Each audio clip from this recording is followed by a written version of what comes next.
Terus bagaimana hubungan dengan anak saya yang sekolah di pesantren, Pak? Ini mau Dia bisa nanya membolak-balik harokat Terima kasih, seperti Bapak. pada Assalamualaikum surat An-Nisa warahmatullahi 100. Bismillah, Assalamualaikum warahmatullahi wabarakatuh. Alhamdulillah, wassalatu wassalamu ala rasulillah wa ala alihi wa sahbihi wa man tabi'u bi ihsanin ila yaumiddin, amma ba'd. Para pemirsa Fatwa TV dan pendengar radio dimanapun Anda berada, apa kabar semuanya? Dan kami tentunya berharap para pemirsa dan pendengar radio selalu dalam keadaan baik, selalu dalam lindungan dari Allah Subhanahu wa taala. Alhamdulillah pemirsa, senang sekali kita dapat kembali berjumpa dalam program kesayangan kita live interaktif Fatwa TV Jalan Lurus bertemakan akidah bersama guru kita Ustadz Dr. Abdullah Roy hafizahullahu taala, yang juga beliau ini merupakan salah satu anggota dari Dewan Fatwa Perhimpunan Al-Irsyad. Tapi pemirsa, alhamdulillah Ustadz sudah hadir bersama kita di studio. Kita sapa beliau terlebih dahulu. Assalamualaikum Ustadz. Waalaikumsalam warahmatullahi wabarakatuh. Apa kabar Ustadz? Ahlan wa sahlan.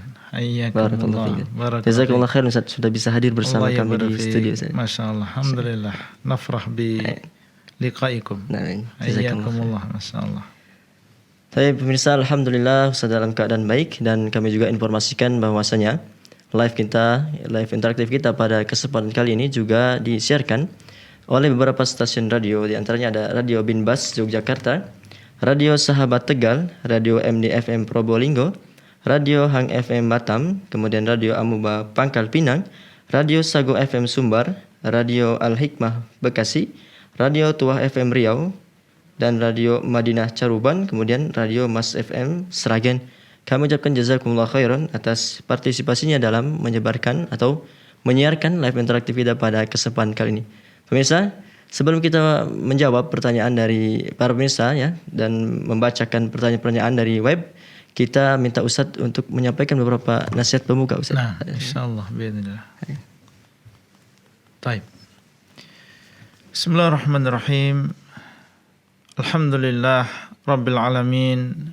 Wa asyhadu an la ilaha illallah wahdahu la syarikalah wa asyhadu anna Muhammadan abduhu wa rasuluhu sallallahu alaihi wa ala alihi wa ashabihi wa tabi'ina lahum bi ihsanin ila yaumiddin wa sallama tasliman katsiran, amma ba'd.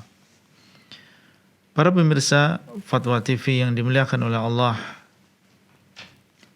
di antara ibadah yang dilakukan oleh hati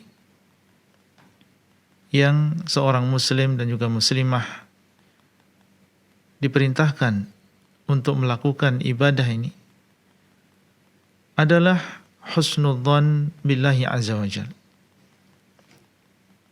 Yang dimaksud dengan husnudzan billah adalah berbaik sangka kepada Allah. Seorang muslim dan muslimah dalam berbagai keadaan, baik ketika dia dalam keadaan senang, dalam keadaan dia susah, maka dituntut dia untuk senantiasa berbaik sangka kepada Rabb-Nya,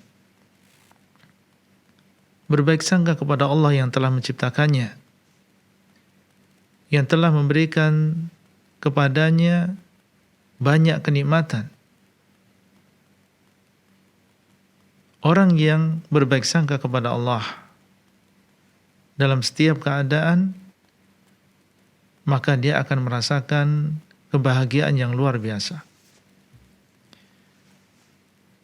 Selain itu adalah merupakan ibadah yang seseorang mendapatkan pahala ketika dia berbaik sangka kepada Rabb-Nya. Dalam sebuah hadis qudsi, Allah SWT mengatakan, Ana inda dhanni abdi bi. Aku sesuai dengan persangkaan hambaku kepadaku. Hadis ini sahih, diriwayatkan oleh Bukhari dan juga Muslim. Menunjukkan bahwasanya apabila kita berprasangka baik kepada Allah, maka Allah SWT akan memberikan kebaikan kepada kita. Dalam hadis yang lain, Nabi SAW mengatakan, Inna Allah azza wa jal qal, ana inda dhanni abdi bi, in dhanna bi khairan falahu, wa in dhanna syarran falahu. Sesungguhnya Allah SWT mengatakan, aku sesuai dengan persangkaan hambaku kepadaku. Kalau dia berprasangka baik kepadaku, maka dia akan mendapatkan. Dan kalau dia berprasangka jelek kepadaku, maka dia akan mendapatkan. Sehingga tentunya seorang hamba yang menginginkan keselamatan, kebahagiaan untuk dirinya di dunia dan juga di akhirat, hendaklah dia berprasangka baik kepada Allah SWT. Ketika dia duduk sebagai seorang penuntut ilmu, duduk di sebuah majelis ilmu, maka dia berbaik sangka kepada Allah. Allah ingin memudahkan jalannya masuk ke dalam surga Allah SWT. Sehingga Allah SWT gerakkan hati seseorang, dimudahkan kedatangan dia ke dalam majelis tersebut, dijadikan dia paham terhadap apa yang disampaikan di majelis tersebut, maka dia husnudzon kepada Allah. Allah ingin memudahkan dia menuju surganya. Sehingga orang yang demikian keadaannya, dia senantiasa gembira dalam menuntut ilmu. Alhamdulillah, Allah SWT memberikan taufik untuk menuntut ilmu agama ini. Terus dia bersemangat di dalam menuntut ilmu dan tidak berputus asa. Orang yang diberikan rezeki oleh Allah SWT dengan anak-anak dan juga keturunan, maka hendaklah dia husnudzon kepada Allah. Sebagaimana Allah SWT memberikan kepada seseorang amanah anak keturunan tersebut, dia berbaik sangka kepada Allah. Allah SWT ingin menjadikan kita sebagai sebab anak-anak kita mendapatkan hidayah, anak-anak kita mengenal tauhid, anak-anak kita mengenal sunnah Nabi SAW, menjadikan kita sebagai sebab masuknya mereka ke dalam surganya Allah SWT. Dilahirkan dia di tengah-tengah kita, bukan di tengah-tengah keluarga yang kafir kepada Allah. Maka kita berbaik sangka kepada Allah. Allah menginginkan kebaikan untuk anak-anak kita. Bagaimanapun mungkin kita melihat kebandelan mereka, kenakalan mereka, susahnya mereka dinasihati, Allah SWT telah mentakdirkan mereka lahir di tengah-tengah keluarga yang mengenal tauhid, mengenal sunnah. Maka kita berhusnudzon kepada Allah. Allah SWT menginginkan kebaikan untuk mereka. Orang yang berdakwah, memberikan nasihat, beramar ma'ruf nahi munkar, maka hendaklah mereka juga husnudzon kepada Allah Azza wa Jalla. Allah SWT menginginkan kebaikan untuk orang-orang yang sedang kita dakwai. Kita berhusnudzon, Allah SWT menginginkan kebaikan untuk mereka. Mereka mendapatkan hidayah dengan sebab diri kita.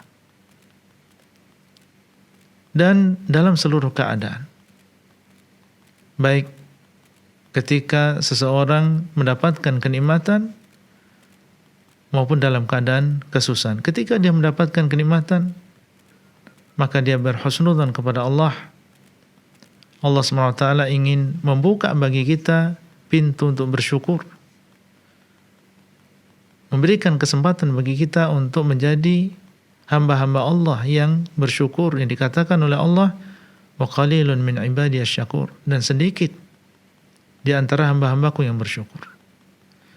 Ketika seseorang diberikan oleh Allah ujian, musibah, rezeki yang sempit, musibah yang menimpa fisik, yang menimpa kesehatan seseorang, maka dia husnudzan kepada Allah. Allah SWT menginginkan kebaikan baginya. Allah SWT ingin mengampuni dosanya. Allah ingin mengangkat derajatnya. Sehingga orang yang senantiasa husnudzan kepada Allah, di dalam kehidupan dia akan terus merasakan kebahagiaan. Inilah husnudzan, berprasangka baik kepada Allah. Dia adalah ibadah yang agung, dan sekaligus itu adalah sebab seseorang mendapatkan kebahagiaan. Demikian yang bisa kita sampaikan di awal pertemuan ini, semoga bermanfaat. Wallahu taala a'lam. Jazakumullah khair Ustaz. Barakallahu fiik. Baik, demikianlah nasihat pembuka dari Ustadz. Semoga apa yang beliau sampaikan bermanfaat untuk kita semua, para pemirsa Fatwa TV dan pendengar radio, yang semoga selalu dalam rahmat, hidayah dan taufik dari Allah Subhanahu wa taala. Kami juga mengajak Anda untuk berpartisipasi secara langsung, bertanya secara langsung kepada Ustadz dengan menghubungi nomor 0331 544 6087, 0331 544 6087. Baiklah pemirsa, sembari kita menunggu penelpon yang bergabung, kita bacakan terlebih dahulu pertanyaan yang sudah ada, Ustaz. Ya. Bismillah, dari hamba Allah dari Riau, Kota Pekanbaru. Assalamualaikum warahmatullahi wabarakatuh, Ustaz. Assalamualaikum warahmatullahi wabarakatuh. Ana sering bingung dalam permasalahan agama. Ketika membaca buku agama, ana bingung apa maksudnya, dan ketika mendengarkan ceramah, ana pun masih bingung. Ketika menanyakan pertanyaan ke Ustaz, jawabannya pun masih belum memuaskan, Ustaz. Apa yang harus ana lakukan? Baik, yang pertama, seseorang berdoa kepada Allah SWT, meminta kepada Allah hidayah, meminta kepada Allah ilmu, dan juga dimudahkan untuk memahami agama ini. Allah SWT menyuruh Nabi-Nya SAW untuk mengatakan, Rabbi zidni ilma. Wahai Rabbku, tambahkanlah kepadaku ilmu. Dan dalam sebuah doa istiftah yang disyariatkan ketika salat malam, Allahumma rabba Jibril wa Mikail wa Israfil, fatira samawati wal ard, alimal ghaibi wa syahadah, anta tahkumu baina ibadika fima kanu fihi yakhtalifun, ihdini lima ikhtalifa fihi minal haqqi biiznik, innaka tahdi man tasha'u ila siratin mustaqim.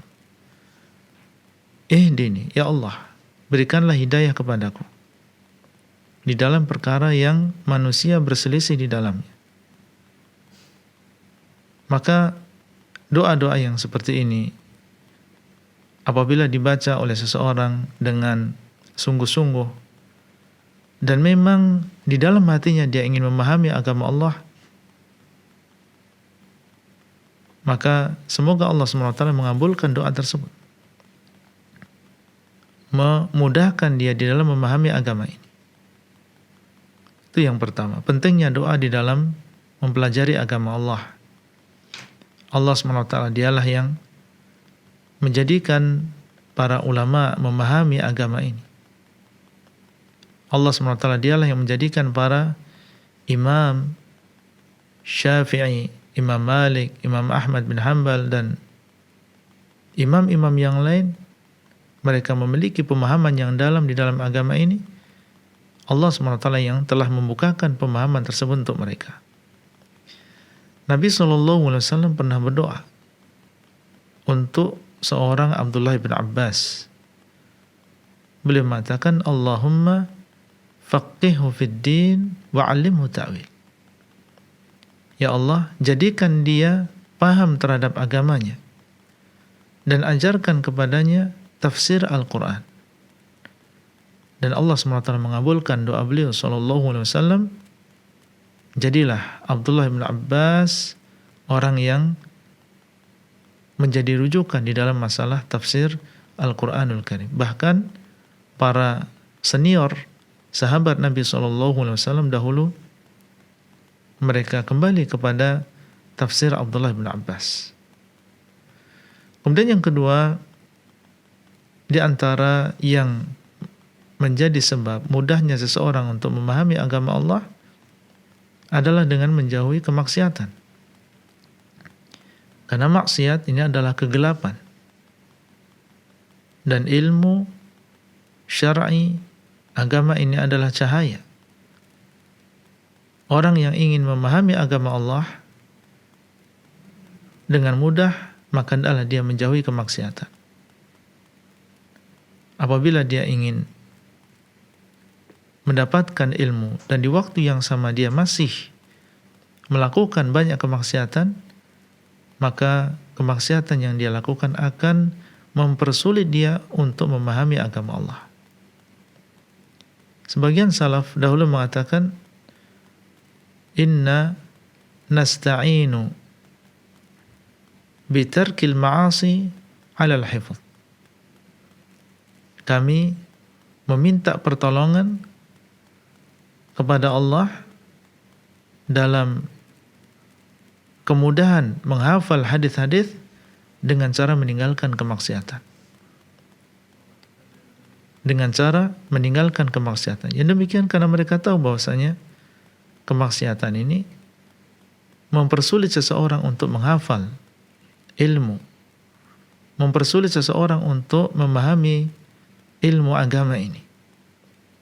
Kalau seseorang sudah terlanjur dengan banyaknya dosa, maka dia segera bertobat kepada Allah dan memperbanyak istighfar dan berusaha semaksimal mungkin untuk tidak mendekati kemaksiatan itu di masa yang akan datang.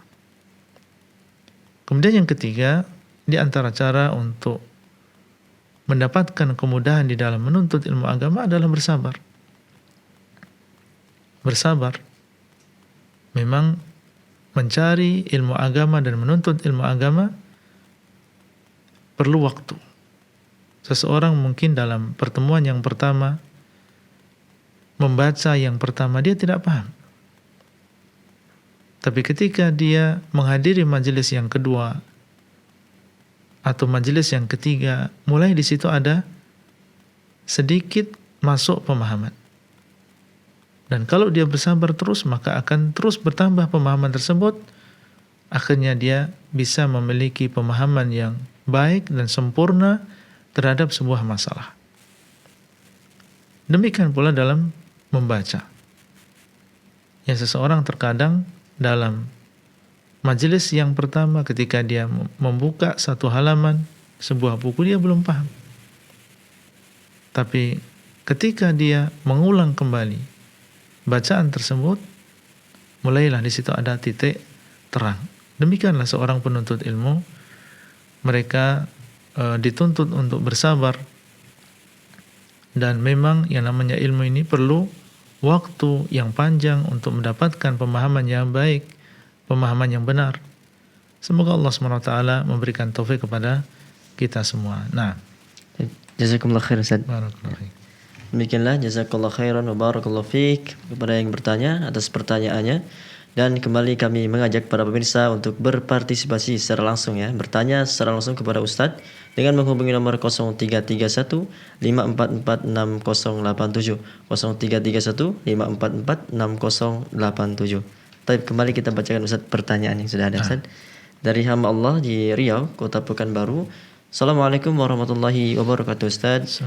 Terkadang ana dibawa berpikir tentang hal-hal yang membuat murtad. Dan yang ana tahu itu tidak berdosa asalkan tidak diucapkan. Tapi bagaimana terkadang dibawa berpikir seperti itu dan sepertinya ada pertanyaan via telepon Ustaz. Ya, kita dahulukan terlebih dahulu. Nah. Assalamualaikum Fatwa TV. Waalaikumsalam warahmatullahi wabarakatuh.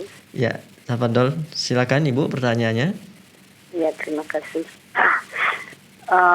Saya mau menanyakan Ustadz, kalau saya itu berdoa selalu memakai bahasa Indonesia karena sedikit yang saya hafal dari doa yang berbahasa Arab. Baik di doa-doa di saat doa mukaja ataupun di malam hari setelah sholat malam. Apakah hal seperti ini saya sudah termasuk hamba yang bersyukur, Ustaz. Terus yang kedua, pertanyaan saya, kalau kita umpamanya sampai ke rumah dari suatu perjalanan, sampai di rumah sudah di akhir waktu sholat, tetapi kita tadi di perjalanan belum sholat, dan ketika kita selesai mengerjakan sholat, umpamanya sholat maghrib, ketika kita mau melaksanakan sholat sunat, kalau dilaksanakan sholat sunat, zikir tidak dapat. Jadi kalau dilaksanakan zikir, sholat sunat tinggal. Jadi mana yang harus didahulukan? Demikian pertanyaan saya. Assalamualaikum warahmatullahi wabarakatuh.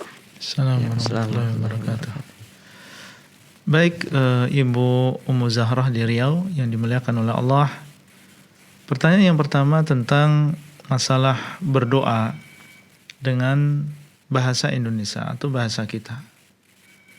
Karena seseorang terkadang tidak bisa untuk mengungkapkan doa tersebut dengan bahasa Arab, sehingga dia pun berdoa kepada Allah Azza wa Jal dengan bahasa yang dia mampu.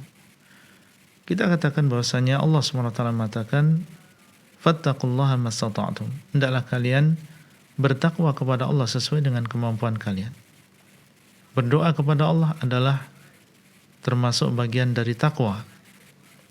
Allah SWT mengatakan, wa qala rabbukum ud'uni astajib lakum, dan Rabb kalian mengatakan, berdoalah kalian kepadaku, niscaya aku akan mengabulkan doa kalian. Dan Nabi SAW mengatakan, ad-du'a'u huwal ibadah, doa itu adalah ibadah. Maka yang namanya doa ini adalah bagian dari ketakwaan kepada Allah. Dan takwa kepada Allah sesuai dengan kemampuan kita. Fattaqullaha mastata'tum, hendaklah kalian bertakwa kepada Allah sesuai dengan kemampuan kalian.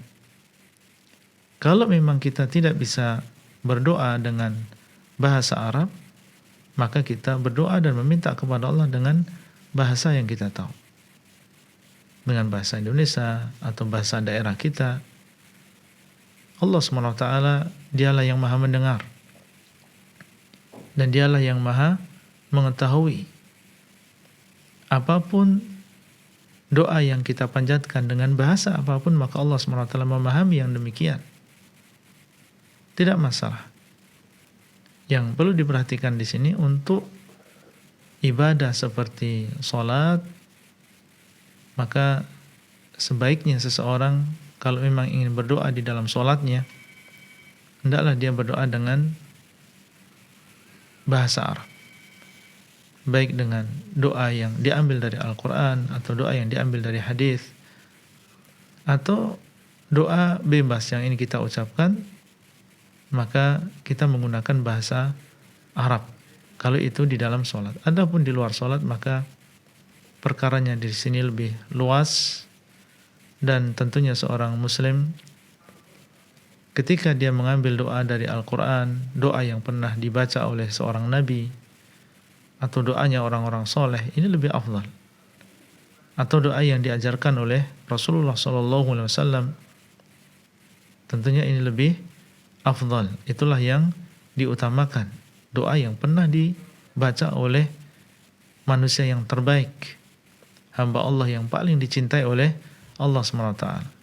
Kalau memang tidak mampu, ya, maka dia bisa menggunakan bahasa dia, tidak ada masalah.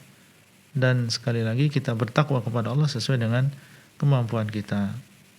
Adapun yang kedua tadi tentang masalah bagaimana seandainya seseorang karena di dalam sebuah perjalanan sehingga ketika dia sampai di rumah waktu sholat hampir selesai. Misalnya maghrib sudah hampir isya. Cukup bagi dia untuk melakukan sholat maghrib, tapi setelah itu waktu tinggal sangat sedikit, ya, sehingga kalau dia sholat sunnah maka dia tidak akan sempat dzikir setelah sholat maghrib, dan kalau dia melakukan dzikir maka dia tidak sempat sholat sunnah. Kalau memang keadaannya demikian, wallahu taala alam, kita dahulukan yang sunnah muakkadah, yaitu sholat rawatib ba'diyah maghrib. Ya, jadi setelah sholat maghrib segera kita melakukan salat rawatib. Dan adapun zikir setelah salat maghrib, maka ini bisa dibaca setelah kita melakukan salat rawatib. Dan para ulama menyebutkan, menjelaskan bahwa ketika seseorang sudah terbiasa menjaga zikir setelah salat, kemudian karena satu sebab, bukan karena disengaja, dia tidak sempat untuk melakukan zikir tadi di waktunya, maka dalam keadaan demikian boleh dia mengqadha zikir setelah salat tadi. Jadi waktu zikir setelah salat maghrib sebenarnya adalah sampai datangnya waktu salat isya. Ketika dia tidak bisa membaca zikir tersebut di waktunya, padahal dia biasanya membaca, dan karena udzur maka dia bisa membaca zikir tersebut di luar waktunya, dan itu adalah mengqadha. Wallahu taala a'lam. Nah, Jazakumullah khairan Ustaz. barakallahu fiik. Demikianlah jazakillah khairan wa barakallahu fiik atas pertanyaannya Ibu. Dan kembali kita angkat penelpon yang sudah bergabung Ustaz. Ada Bapak Zaini di Jambi. Assalamualaikum warahmatullahi wabarakatuh. Fatwa TV. Waalaikumsalam warahmatullah. Ya, silakan Bapak pertanyaannya. Ini Ustaz, anak kan baru belajar nih Ustaz.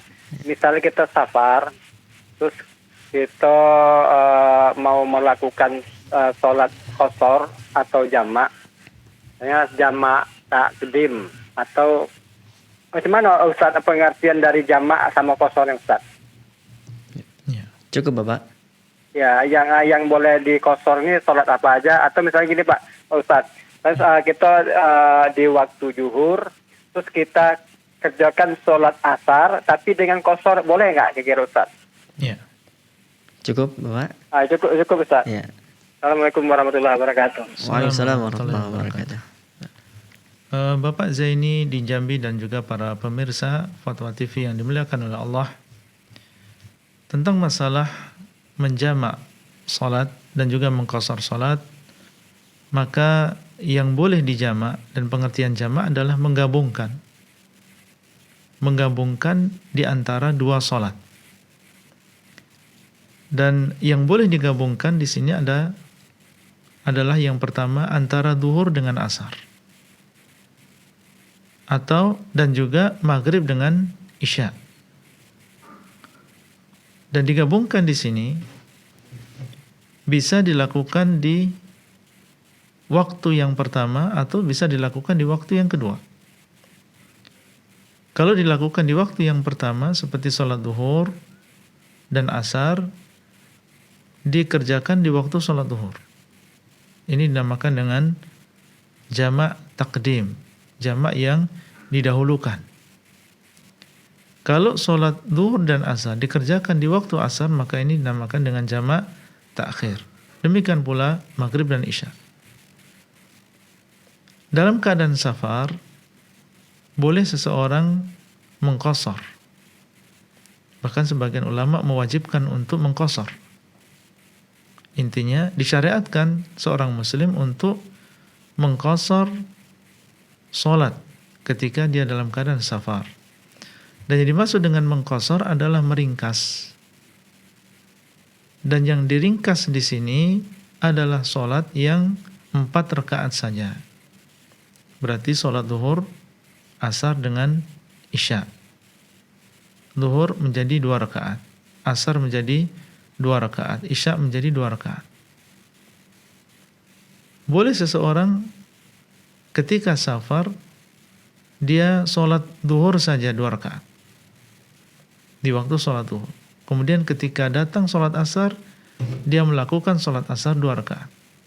Artinya di sini mengqasar saja dan tidak menjamak. Jadi seseorang boleh dia menjamak tanpa mengqasar, dan boleh seseorang mengqasar saja tanpa menjamak. Dan ketika safar, boleh seseorang melakukan kedua-duanya, menjamak sekaligus mengqasar. Jadi dia gabungkan misalnya antara sholat zuhur dan asar di waktu zuhur masing-masing 2 rakaat. Sholat 2 rakaat dengan niat zuhur, kemudian qomat lagi, kemudian melakukan sholat asar 2 rakaat. Ini adalah penjelasan secara singkat tentang jamak dan juga qasar. Adapun sholat subuh dan sholat maghrib maka ini tidak diqasar. Jadi sholat subuh tidak boleh dijamak dengan sholat zuhur dan tidak boleh diqasar. Sholat maghrib tidak boleh diqasar tapi dia bisa dijamak dengan sholat isya. Sholat zuhur dan sholat asar bisa dijamak qasar. Wallahu ta'ala a'lam. Nah. Jazakallah khair Ustaz. Barakallahu fiik. Demikianlah jazakallah khairan wa barakallahu fiik Bapak Zaini yang bertanya. Semoga Allah memberikan hidayah dan taufik kepada Bapak dan keluarga serta para pemirsa semuanya. Tapi para pemirsa, kami kembali mengajak para pemirsa untuk bertanya, berpartisipasi, bertanya secara langsung kepada Ustaz dengan menghubungi nomor 0331 544 6087. Tapi kembali kita bacakan Ustaz pertanyaan yang sudah ada dari hamba Allah yang sempat terputus tadi Ustaz pertanyaannya di Kota Pekanbaru. Assalamualaikum warahmatullahi wabarakatuh Ustaz. Terkadang ana berpikir tentang hal-hal yang membuat murtad Ustaz. Dan yang ana tahu itu tidak berdosa asalkan tidak diucapkan. Tapi bagaimana terkadang dibawa berpikir seperti itu dan teriakan. Padahal ana tahu itu dosa tapi yang dipikirkan tadi tidak masuk akal dan ana tidak mengucapkannya. Apakah yang seperti ini dihukumi murtad Ustaz? Ya. Ini dinamakan dengan waswas syaitan. Antum yakin bahwasanya antum adalah orang yang beriman kepada Allah, beriman kepada Rasul, beriman tentang kebenaran agama ini. Dan syaitan berusaha untuk menggoda orang yang beriman. Dengan cara diantaranya adalah memberikan waswas, memberikan bisikan-bisikan. Membisiki seseorang bahwasanya agama ini adalah demikian, bahwasanya Allah adalah demikian, Rasul adalah demikian, bahwasanya pencipta ini tidak ada, bahwasanya Rasul Muhammad adalah pendusta misalnya. Dibisiki bisikan-bisikan tersebut. Dan Allah SWT mengabarkan memang mereka ini adalah waswas. Mereka ini adalah yang sering memberikan bisikan. Oleh karena itu, seorang muslim berlindung kepada Allah Azza wa Jalla. Berlindung kepada Allah dari godaan syaitan yang terkutuk. Allah mengatakan di dalam Al-Quran, wa imma yanzaghannaka minasyaitani nazghun fasta'idz billah innahu huwas samiul alim. Dan apabila datang kepadamu syaitan, menggoda dirimu, membisiki kamu, maka adalah engkau memohon perlindungan kepada Allah. Sungguhnya Allah SWT dialah yang maha mendengar lagi maha mengetahui. Dan banyaklah berzikir, banyaklah mengingat Allah dengan lisan antum, dengan hati antum. Karena ketika seseorang mengingat Allah, berzikir kepada Allah, syaitan akan menjauh dari seseorang. Sehingga dalam Al-Quran, dalam surat An-Nas, Allah mengatakan, min syarril waswasil khannas. Dari kejelekan syaitan yang memberikan waswas al-khannas, yang dia akan menyingkir, yaitu menyingkir ketika kita mengingat Allah SWT. Kemudian banyaklah menuntut ilmu. Ilmu ketika dituntut oleh seseorang, didapatkan oleh seseorang, maka ini akan menumbuhkan rasa keyakinan di dalam hatinya. Dan kalau sudah tumbuh rasa yakin di dalam diri seseorang, maka sedikit demi sedikit keraguan yang ada di dalam hatinya ini akan hilang. Dan setiap kali datang was-was dari syaitan, bisikan-bisikan dari syaitan, maka biiznillah dengan ilmu yang didapatkan oleh seorang, dia akan bisa menangkis bisikan-bisikan tersebut.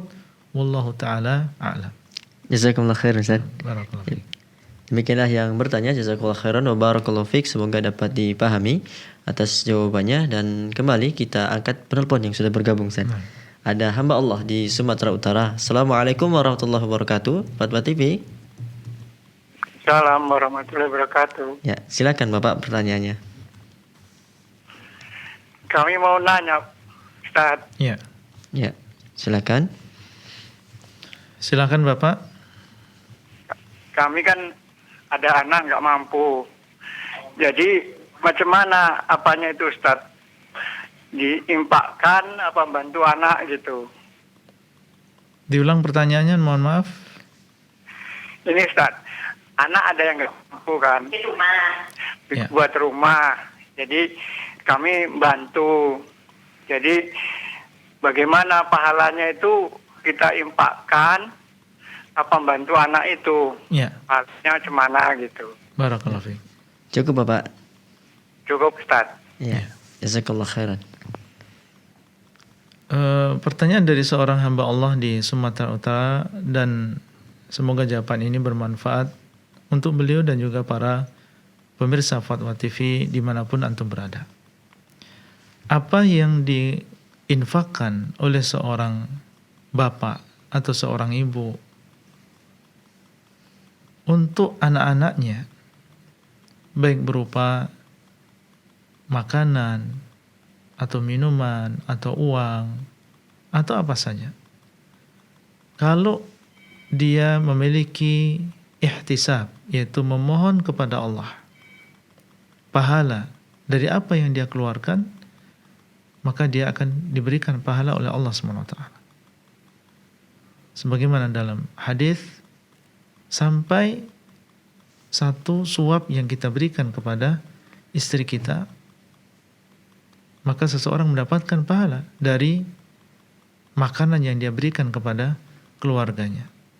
Jadi orang tua, kalau memang dia ingin membantu anaknya yang dalam keadaan dia tidak mampu untuk membuat tempat tinggal atau membuat rumah, dan di dalam dirinya ada niat yang baik untuk mendapatkan pahala dari Allah SWT, maka insya Allah orang tua akan mendapatkan pahala dari apa yang dia keluarkan, mendapatkan pahala orang-orang yang berinfak.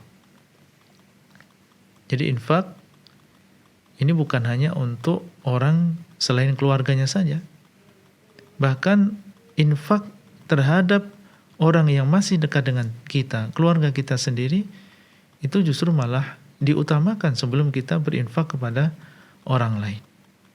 Kita berinfak kepada saudara-saudara kita, kerabat kita yang memang dia membutuhkan, maka kita mendapat pahala sedekah. Yang kedua, kita mendapat pahala silaturahim.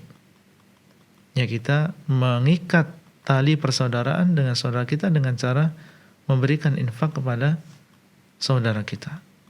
Maka apa yang dilakukan insya Allah sudah benar. Kalau memang kita ingin membantu anak kita untuk membuat rumah karena memang dia tidak mampu, maka insya Allah kita mendapatkan pahalanya. Barakallahu fikum. Nah, Barakallahu fiikum Ustaz. Jazakumullah khairan. Baik, demikianlah Bapak yang bertanya, semoga dapat dipahami dan semoga Allah selalu memberikan hidayah dan taufik kepada Bapak, keluarga dan para pemirsa semuanya. Tapi pemirsa, kembali kami mengajak Anda untuk bertanya secara langsung kepada Ustaz dengan menghubungi nomor 0331 544 6087. Tapi sudah ada penelpon yang bergabung Ustaz. Ya. Kita sapa terlebih dahulu. Assalamualaikum Fatwa TV. Waalaikumsalam. Ya, silakan Bapak Ali. Pertanyaannya. Ya, Assalamualaikum Ustaz. Assalamualaikum warahmatullahi wabarakatuh. Ini gini Ustaz, Ya. katanya kalau kita membaca Al-Quran itu satu huruf, kalau saya nggak silap pahalanya 10 katanya. Ya. Nah, jadi kita membaca itu di waktu mau mulai membaca itu kita niatkan itu kepada almarhum orang tua kita, pahalanya apabila mohon disampaikan kepada orang tua kita yang sudah pulang ke rahmatullah. Apakah yang saya tanya, apakah pahala yang 10 itu semua dikasihkan sama orang tua tadi atau ada juga sama kita? Ya. Ya. Kan? Nah, satu. Yang kedua, kadang-kadang kami lah dulu ku bilang membuat pengajian di suatu rumah. Misalnya pengajian HIPHI di rumah seseorang. Tetapi waktu sholat sholatnya di rumah itu berjamaah. Sementara masjid ada kira-kira lebih kurang lah, katakanlah 5 menit jalan kaki. Apakah itu diperbolehkan atau pahalanya sama yang sholat di masjid sama yang di rumah Ustaz? Ya. Ya. Atau bagaimana? Tolong Ustaz. Ya. Terima kasih. Assalamualaikum warahmatullahi wabarakatuh. Waalaikumsalam warahmatullahi wabarakatuh. Ya. Assalamualaikum warahmatullahi wabarakatuh. Bapak Ali di Medan tentang masalah seseorang menghadiahkan bacaan Al-Quran. Yang pertama, memang benar bahwa orang yang membaca Al-Quran, dari setiap huruf yang dia baca, Allah SWT memberikan pahala 10 kebaikan. Sebagaimana ini dikabarkan oleh Nabi SAW. Kemudian tentang masalah menghadiahkan pahala, para ulama berselisih pendapat di dalam masalah ini. Ada di antara mereka yang mengatakan seseorang bisa menghadiahkan pahala yang sudah dia dapatkan, menghadiahkan pahala tersebut kepada orang lain. Seseorang mendapatkan pahala sholat, atau dia mendapatkan pahala membaca Al-Quran, kemudian dia niat dan meminta kepada Allah supaya pahalanya diberikan kepada si fulan atau si fulanah. Ada sebagian ulama kita yang mengatakan yang demikian diperbolehkan. Di antaranya adalah Ibnu Taimiyah dan juga Ibnul Qayyim. Dan mereka mengatakan ini seperti sesuatu yang milik kita, yang sudah menjadi milik kita, kemudian diberikan kepada orang lain. Itu hak kita untuk memberikan pahala tadi kepada orang lain. Dan ada di antara ulama kita yang mengatakan bahwasanya yang demikian tidak sampai. Karena yang seperti ini adalah perlu dalil.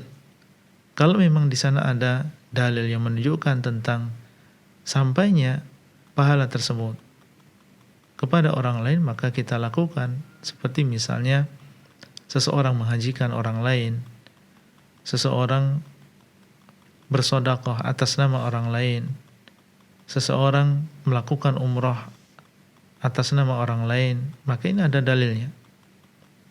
Adapun membaca Al-Quran, maka tidak ada dalilnya yang menunjukkan bolehnya seseorang membaca Al-Quran kemudian menghadiahkan pahala kepada orang lain. Seandainya kita termasuk yang menguatkan pendapat yang pertama, bahwa boleh seseorang membaca Al-Quran kemudian dia menghadiahkan pahala membaca Al-Quran tersebut kepada orang yang kita inginkan. Seandainya kita termasuk yang menguatkan pendapat ini, maka 10 kebaikan yang disebutkan dalam hadis tadi itu akan berpindah kepada orang yang kita hadiahkan. 10 kebaikan tadi akan berpindah kepada orang yang kita hadiahkan. Adapun kita, maka kita mendapatkan pahala berbuat baik, mendapatkan pahala ihsan, mendapatkan pahala berbuat baik. Adapun pahala yang 10 tadi maka diberikan kepada orang yang kita kirim hadiahnya.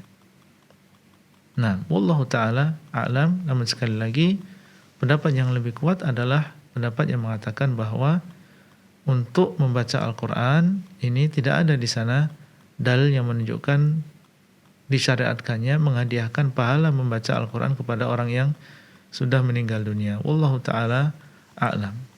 Adapun pertanyaan yang kedua tentang sebagian saudara kita yang ketika mereka berkumpul di sebuah rumah untuk melakukan pengajian atau majelis ta'lim, dan ketika datang waktu sholat mereka memilih untuk sholat di tempat tersebut atau di rumah tersebut dan tidak menuju ke masjid. Apakah pahalanya sama?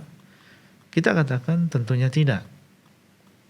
Yang disyariatkan adalah bagi laki-laki melakukan sholat berjamaah di masjid, bukan melakukan sholat berjamaah di rumah. Meskipun mereka di rumah tersebut melakukan sholat secara berjamaah, namun jamaah yang mereka lakukan di masjid ini tetap lebih besar. Dan ingat bahwasanya ketika seseorang berjalan menuju ke masjid, diberikan pahala oleh Allah. Mengangkat kaki kanan mendapatkan tambahan derajat, ketika dia mengangkat kaki kiri maka dihapuskan dosanya. Semakin jauh dia melangkah, semakin besar pahala yang dia dapatkan. Sehingga seorang muslim laki-laki hendaklah dia bersemangat untuk menunaikan sholat berjamaah di masjid. Kalau memang saat itu dia berkumpul bersama yang lain di sebuah rumah dan datang waktu sholat, maka tentunya hendaklah mereka bersama-sama menuju ke masjid untuk melakukan sholat berjamaah di masjid bersama kaum muslimin yang lain. Wallahu ta'ala a'lam. Nah, Jazakumullah khair Ustaz. barakallahu fiik. Demikianlah Bapak Ali, semoga dapat dipahami. Jazakumullah khairan wa barakallahu fiikum atas pertanyaannya. Dan kembali kita angkat penelpon yang sudah bergabung Ustaz. Ada Bu Iya. Rosmini di Pacitan. Assalamualaikum warahmatullahi wabarakatuh. Waalaikumsalam warahmatullahi wabarakatuh. Ya, silakan Ibu pertanyaannya. Iya. Assalamualaikum warahmatullahi wabarakatuh, Ustaz. Waalaikumsalam warahmatullahi wabarakatuh. Begini, saya pernah mendengarkan dari TV juga, TV Sunnah juga. Katanya kalau malaikat yang tugas malam dan yang tugas siang itu bergantiannya di waktu subuh dan di waktu asar. Terus yang saya maksud, kalau subuh atau asar itu apa ada suara azan, terus masuk waktu sholat itu sudah berganti.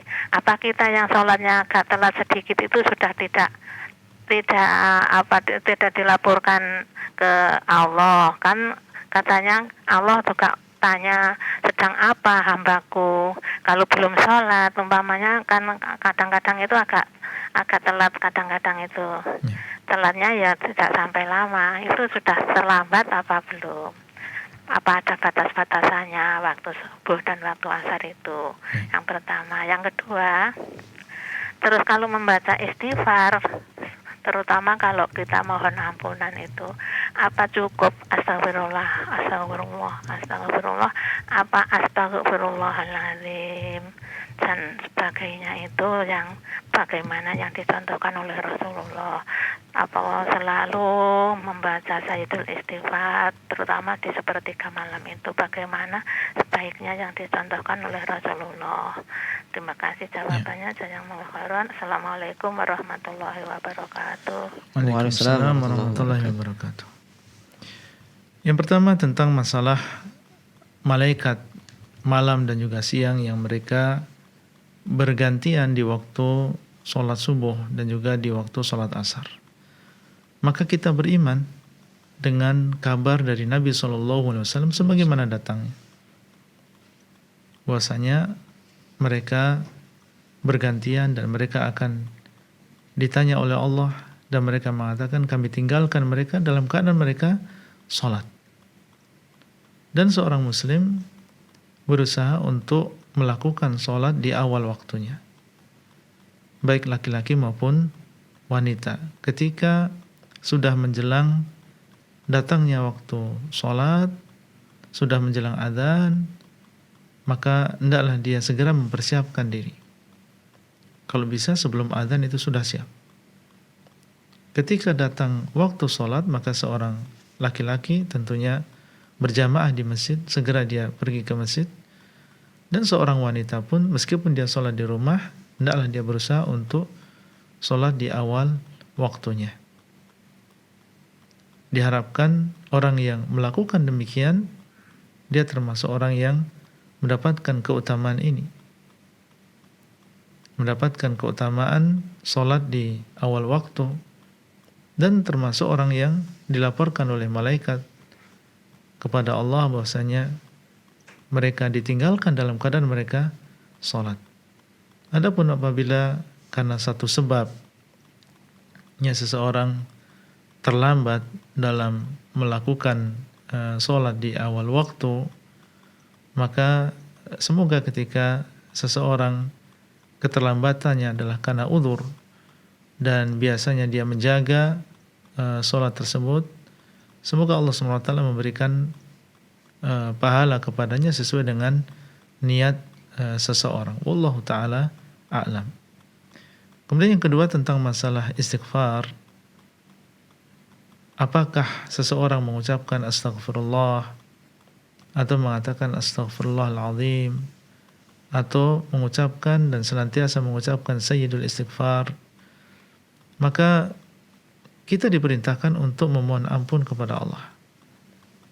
Dan baik ucapan astaghfirullah atau astaghfirullahaladzim, atau seseorang mengatakan Allahumma ghafirli, atau mengatakan Rabbi ghafirli, atau mengatakan ghufranak, maka ini semuanya adalah bentuk meminta ampun kepada Allah.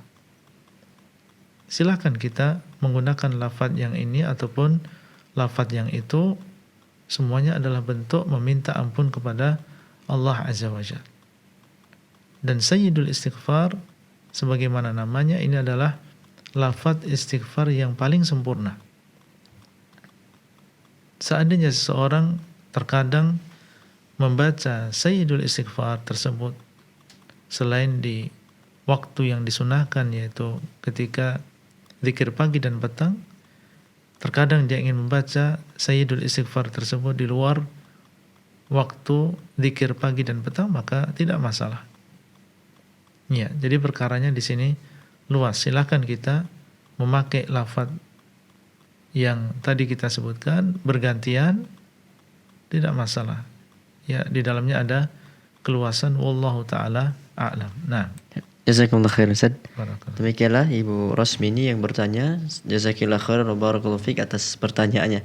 Tapi Ustaz, kembali kita bacakan Ustaz pertanyaan dari web Ustaz ya. Nah, Dari Muhammad Yasir di Riau, Kabupaten Kampar. Assalamualaikum warahmatullahi wabarakatuh Ustaz. Ana mau bertanya tentang wajibnya kita mentaati pemimpin Ustaz. Apakah mentaati pemimpin itu untuk pemimpin negara atau pemimpin apa saja? Karena kami tempat kami mengajar pemimpin yayasan sudah menunjuk untuk menjadi kepala sekolah seorang, dan itu hasil musyawarah antar petinggi pengurus yayasan. Namun kawan-kawan yang mengajar tidak setuju dengan kepala sekolah yang ditunjuk dan mereka melakukan penolakan. Apakah ini juga termasuk membangkang terhadap pemimpin Ustaz? baik. Untuk firman Allah Azza wa Jalla, ya ayyuhalladzina amanu athi'ullaha wa athi'ur rasul wa ulil amri minkum. Dan ucapan Nabi sallallahu alaihi wasallam, 'alal mar'il muslim as-sam'u wa ta'ah fi usrihi wa yusrihi wa mansyatihi wa makrahihi. Maka yang dimaksud dengan mendengar dan taat di sini adalah kepada penguasa yang tertinggi, kepada pemerintah. Inilah yang dimaksud dengan ulul amri. Mereka adalah para umara, para penguasa kaum muslimin. Adapun penguasa-penguasa yang di bawah itu atau pemimpin-pemimpin yang di bawah itu, seperti misalnya yang disebutkan dalam pertanyaan tadi, pemimpin sebuah yayasan atau pembina yayasan atau sekolah, maka wallahu ta'ala alam bukan termasuk pengertian ulul amri. Cuma yang perlu menjadi perhatian di sini, yang namanya sebuah komunitas, kalau memang dia ingin baik dan ingin langgeng, maka memang harus ada pemimpin dalam komunitas tadi. Jangankan sebuah komunitas seperti yayasan atau sekolah, yang namanya keluarga, yang ini adalah komunitas yang paling kecil, perlu adanya pemimpin. Orang yang sedang safar, 2 orang misalnya, perlu adanya pemimpin. Karena yang demikian adalah maslahat untuk semuanya. Kalau sebuah komunitas dia tidak ada pemimpin yang ditaati, yang didengar ucapannya, yang kalau kita ada perselisihan kembali kepada keputusan beliau, maka yang terjadi adalah saling gontok-gontokan, saling perang, saling ego antara satu dengan yang lain. Ya akan terjadi mafsadah yang lebih besar. Komunitas tadi tidak akan langgeng kalau tidak ada pemimpin. Seandainya ada pemimpin dan tidak ditaati, maka juga demikian. Oleh karena itu, kalau memang yang ditanyakan demikian, dan pembina sebagai yang di tangannya keputusan dan dia sudah mengangkat, ya, atau ketua yayasan sudah mengangkat seseorang sebagai kepala sekolah, dan itu adalah berdasarkan pertimbangan yang matang dan sudah bermusyawarah dengan beberapa orang, maka kita sebagai anggota hendaklah kita mentaati dan berusaha melaksanakan keputusan tersebut dengan baik. Meskipun hati kita mungkin kurang setuju. Ya, karena kalau seseorang mau mencari keridhaan seluruh manusia, ini tidak mungkin. Seandainya beliau memilih si A, antum yang nggak setuju. Seandainya beliau memilih si B, maka ada orang lain yang juga tidak setuju. Sehingga kalau memang sudah keputusannya demikian, dan kita sebagai orang yang berada di bawah yayasan tersebut, kalau sudah menjadi keputusan, ya kita terima keputusan tadi. Kita laksanakan tugas kita sebagai bawahan. Apa yang menjadi kewajiban kita, kita laksanakan. Ya, masing-masing kita melihat tugasnya apa, kewajibannya apa. Adapun orang yang dipilih tadi menjadi kepala sekolah, dia melaksanakan kewajiban dia, alhamdulillah, maka itulah yang kita harapkan. Seandainya dia tidak melaksanakan tugas dengan baik, maka itu adalah hubungan antara dia dengan Allah Azza wa Jalla, karena ini adalah amanah. Yang jelas, kalau memang itu sudah menjadi keputusan bersama, maka harus kita hormati keputusan tersebut dan kita laksanakan tugas kita sebaik-baiknya. Wallahu ta'ala a'lam. Alhamdulillah Ustaz, tadi adalah pertanyaan terakhir kita Ustaz pada kesempatan kali ini. Jazakumullah khair Ustaz atas waktu dan ilmunya, dan semoga kita dapat kembali berjumpa di lain kesempatan. Amin. Bismillah. Jazakumullah khairan. Waalaikumsalam. Demikianlah para pemirsa Fatwa TV dan pendengar radio yang semoga selalu dalam rahmat, hidayah dan taufik dari Allah Subhanahu wa taala. Kami mengucapkan mohon maaf atas pertanyaan-pertanyaan yang tidak sempat kami bacakan atau penelpon yang tidak sempat kami tanggapi, dan kami juga informasikan pemirsa bahwasanya Anda dapat terus menyaksikan live interaktif Fatwa TV dari hari Senin hingga Jumat di Fatwa TV, dan bagi Anda yang ingin mengetahui informasi seputar Fatwa TV dan Dewan Fatwa Perhimpunan Al-Irsyad, Anda dapat mengunjungi website kami di www.dewanfatwa.com.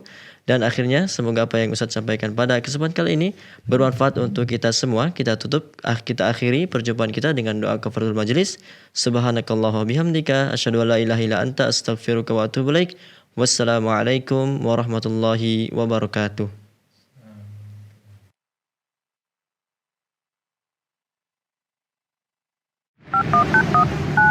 Ya Allah. Terus bagaimana hubungan dengan anak saya yang sekolah di pesantren, Pak? Ini mau Dia bisa nanya bolak-balik harokat Terima kasih seperti Bapak. pada surat Assalamualaikum An-Nisa warahmatullahi wabarakatuh. 164 tadi.